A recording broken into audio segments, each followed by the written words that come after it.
Hi అండి, అందరికీ Bhimavaram YouTube ఛానల్కి స్వాగతం అండి. మనం చేసుకోపోయేది ఈరోజు దోసకాయ పచ్చడి అండి. దోసకాయ పచ్చడి అంటే దోస ఆవకాయ అండి. చూసారు కదా, ఆ దోసకాయలో లోనున్న గింజలు తీసేసి ఆ దోసకాయని చెక్కాల్సిన అవసరం లేదండి. ఇలా చిన్న ముక్కలు కోసుకోవాలి.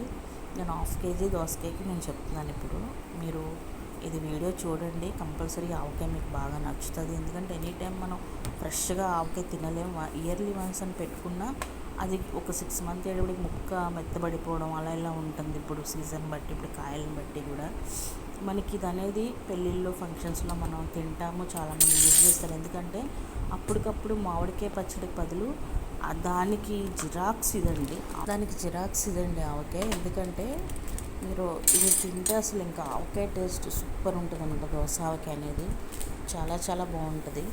చక్కగా కమ్మటి పప్పు పెట్టుకుని మనం ఈ దోస ఆవకాయ 2 అప్పడాలు వేసుకుని తింటే ఇంకా చాలా జీవితానికి ఫుడ్ అనిపిస్తుంది. అంటే అంత టేస్ట్ అండి. అసలు దీని ముందే ఇంకేం పని చేయమనిపిస్తుంది. అంత బాగుంటుంది, అంత టేస్ట్గా ఉంటుంది దోస ఆవకాయ అనేది. అలాగే ఇవన్నీ కూడా నేను లాస్ట్ టైం మామిడికాయ పెట్టాను కదా, మీకు అది కూడా ఏంటంటే టెంకకాయ కాదండి, మనం ఇంట్లో పప్పు కని తెచ్చుకున్నవి. అది ఇప్పుడు మీరు ఇయర్లీ ఉండే పచ్చళ్ళు వచ్చేసి టెంక మామిడికి, జీడి మామిడికి, అదేంటంటే టెంకకి మళ్ళీ జీడి తీసి పట్టే ప్రాసెస్ ఉంటుంది. అది నేను లాస్ట్ టైం తీసింది ఏంటంటే మన పప్పుకి, మన ఇంట్లో తెచ్చుకున్న దానికి. అందుకనే టెంక ఉండదు, వాటర్ ఊరుతుంది కాబట్టి అది ఏంటంటే ఒక 20 days 1 month కానీ నిల్వ ఉండవండి. ఇప్పుడు ఇది కూడా ఏంటంటే ఒక 20 days నిల్వ ఉంటుంది. హ్యాపీగా తినొచ్చు. దోసకాయ చక్కగా ఒక గంట ముందు మనం కలిపేసుకొని అన్నంలో వేసుకొని తింటే చాలా చాలా బాగుంటుందండి. ఫ్రెష్గా మనకి ఇది మీరు కూడా ట్రై చేయండి, మీకు కూడా నచ్చుతుంది కంపల్సరీ. అలాగే భీమవరం అమ్మాయి యూట్యూబ్ ఛానల్కి మటుకి లైక్ అండ్ సబ్స్క్రైబ్ చేయడం మర్చిపోకండి. మన ఛానల్కి ఈ వీడియో చూసి వాచ్ చేసిన అందరికీ చాలా చాలా థ్యాంక్స్ అండి. కంపల్సరీ మీరు కూడా ట్రై చేయండి. ఎలా ఉందో నాకు కామెంట్స్ ద్వారా చెప్పండి. ఇది మీకు నచ్చింది అనుకుంటున్నానండి.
దోస ఆవకాయ ఇంత టేస్ట్గా ఉంటుంది కాబట్టి మనకి ప్రతి ఫంక్షన్స్లో మొదటి స్థానంగా వడ్డిస్తారండి దోస ఆవకాయ అనేది.